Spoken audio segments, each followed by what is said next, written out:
Today I am going to talk about an art form that has been around since the time of the ancient Greeks, but still has varied applications even in today's modern world.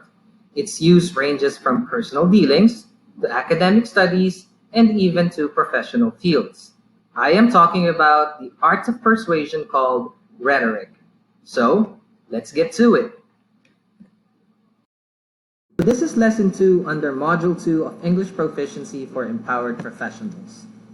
As the father of rhetoric, Aristotle, defined it, it is the faculty of observing in any given case the available means of persuasion. The key word here is persuasion. Now, one might say that he doesn't need rhetoric because he's not in the field of sales.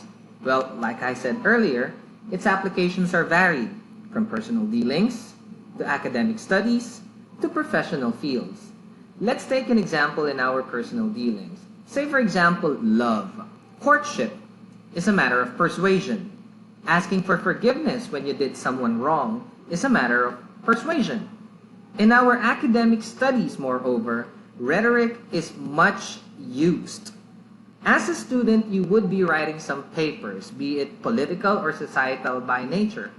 Now, these papers might be persuasive in nature as well, and it would help you get that A+ if you know how to use rhetoric properly. Lastly, before you can land that dream job, the first thing that you have to be is a salesman. What are you selling, you might ask? Simple. You're selling yourself. You have to convince the employer that out of all the applicants who filed for the position, you are the one best suited. Even when it comes to promotion, it goes down to persuasion or convincing. You have to convince your boss that out of all the employees out there, you're the one most deserving of that promotion. Now, rhetoric can be further defined as the ancient art of persuasion. It's a way of presenting and making your views convincing and attractive to your readers or audience. Now, some of the people who use rhetoric very much are politicians and salesmen. But you don't really need to be a politician or a salesman to be using rhetoric. Now, you may ask how important rhetoric is. Well, first of all, it is useful in the academe and in your professional field. Rhetoric matters because arguments matter. Most of the battles that we fight are not wars, but arguments on reason. Now, if you can persuade people to come around to your point of view, you can be more successful in all sorts of subjects. You might win debates, you might win arguments with your significant others, or you might just land that dream job that we're talking about earlier. Now, other uses of rhetoric are in public speaking, in advertisement. You see a lot of these in print advertisements, radio commercials, TV commercials, or even commercials in social media. In literature, the media uses a lot of rhetoric, even in pop culture.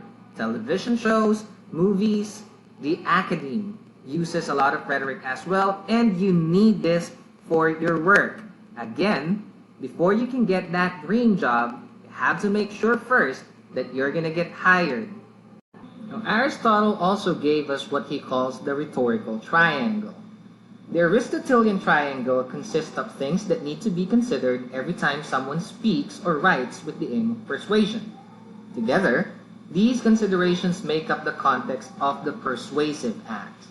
The context consists of circumstances surrounding one's speaking or writing engagement. Now, what are these considerations? First, we have the speaker, then we have the audience, and then we have the message. Now, let's get to know each of these elements of the rhetorical triangle, starting with the speaker. Now, writers use who they are, what they know and feel, and what they've seen and done to find their attitudes toward the subject and their understanding of a reader. So the first consideration is always you, the speaker, the writer. Have to make sure that you're credible enough to be speaking on the topic that you're speaking about. The second consideration is the subject or the message. Now, considering the subject means that the writer or speaker evaluates what he or she knows already and needs to know, investigates perspectives, and determines kinds of evidence or proofs that seem most useful. Knowledge about a topic would help you largely in convincing your audience.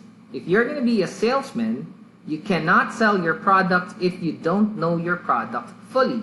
The same thing goes when it comes to persuading people on whatever it is that you need to persuade them. You need to make sure that your knowledge is in depth when it comes to the topic that you're talking about. Now, the last part of the rhetorical triangle is the audience.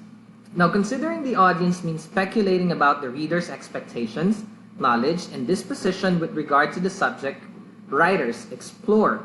You need to know who you're talking to. You need to know the kind of people and their disposition about the topic that you're talking about. This would further help you in convincing them into taking your own stand. Together with the Aristotelian triangle are the rhetorical appeals. These are the main tools of persuasion. Having these at one's disposal makes the job of convincing other people easier. Seasoned public speakers and advertisers know how to fully tap each of these rhetorical appeals and use them to their benefit. One of the fields that often use rhetoric is marketing or advertising. For this reason, I would be showing sample advertisements that use each of these rhetorical appeals. These are logos, pathos, and ethos. Let's start with logos first. Logos is also known as appeal to logic. It entails the use of logic, reason, and rationality. It also means using logic, careful structure, and objective evidence to appeal to the audience.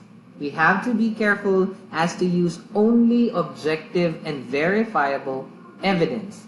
Our information should also be fact-checked using multiple reliable sources and thorough explanation to support key points.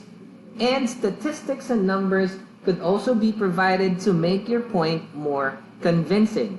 Just remember, your sources need to be reliable and your evidence need to be objective.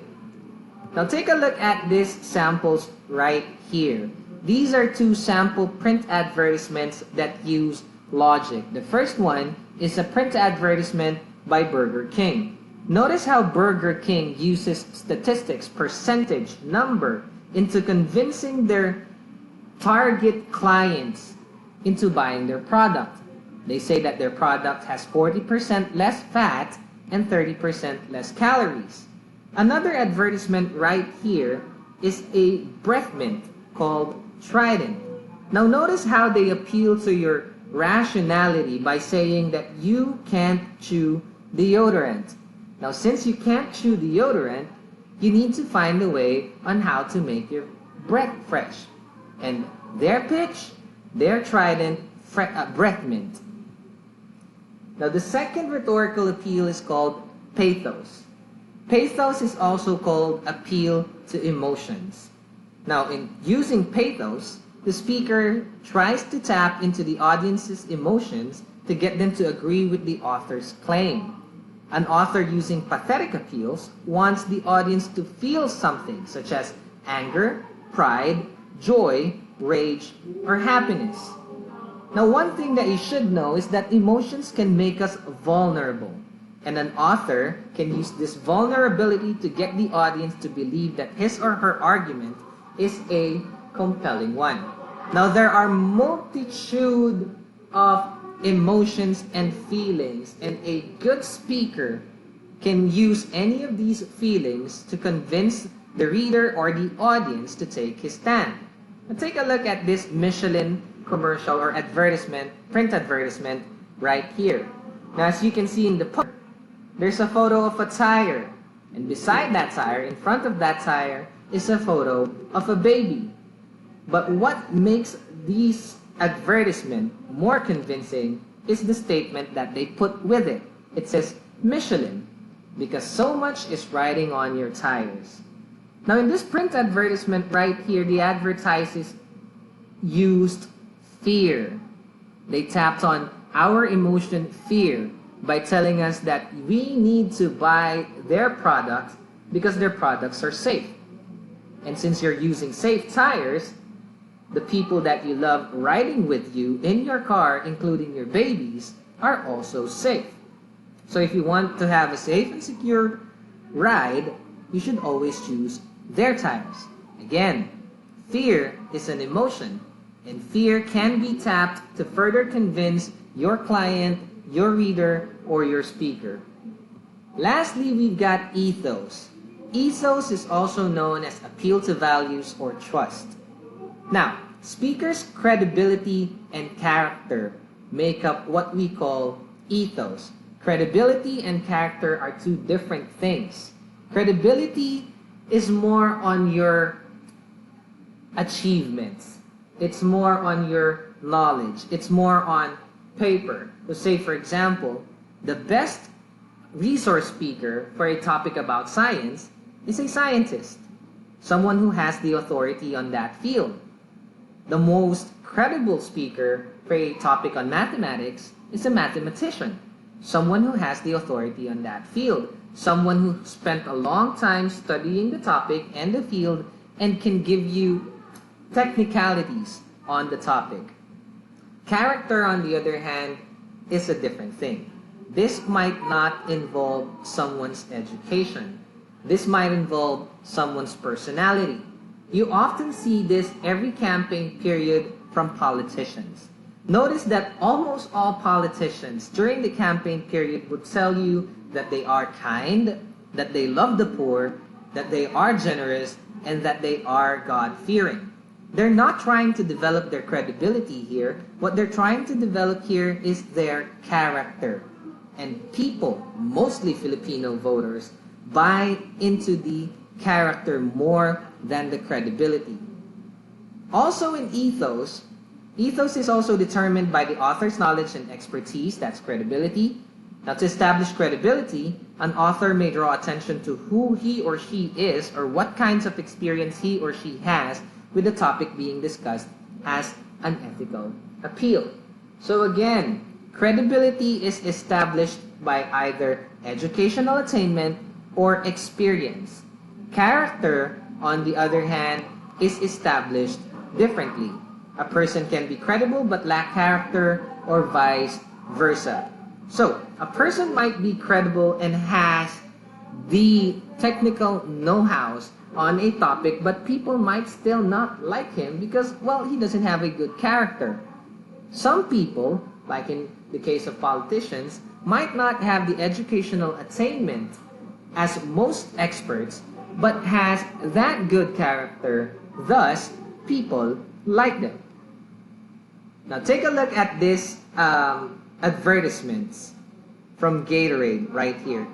Gatorade is an energy drink. It replenishes, it refuels, it re-energizes athletes. This is what they say. Now, one thing that you would notice about Gatorade is most of their models are top athletes, from Michael Jordan to Dwayne Wade to LeBron James to Usain Bolt. This further emphasizes their claim that when you drink Gatorade, you would be re-energized. Further, every time you watch any sporting event, you can see on the sidelines that these top athletes are drinking Gatorade. Now, if there's anyone more credible in promoting an energy drink, that would be these top athletes. Ends our discussion on rhetoric. Like always, further content and more samples are provided in our LMS module, so please read. Also answer the self-assessment exercises at the end of the LMS lesson. That would serve as your practice. I'll see you again next time. Goodbye.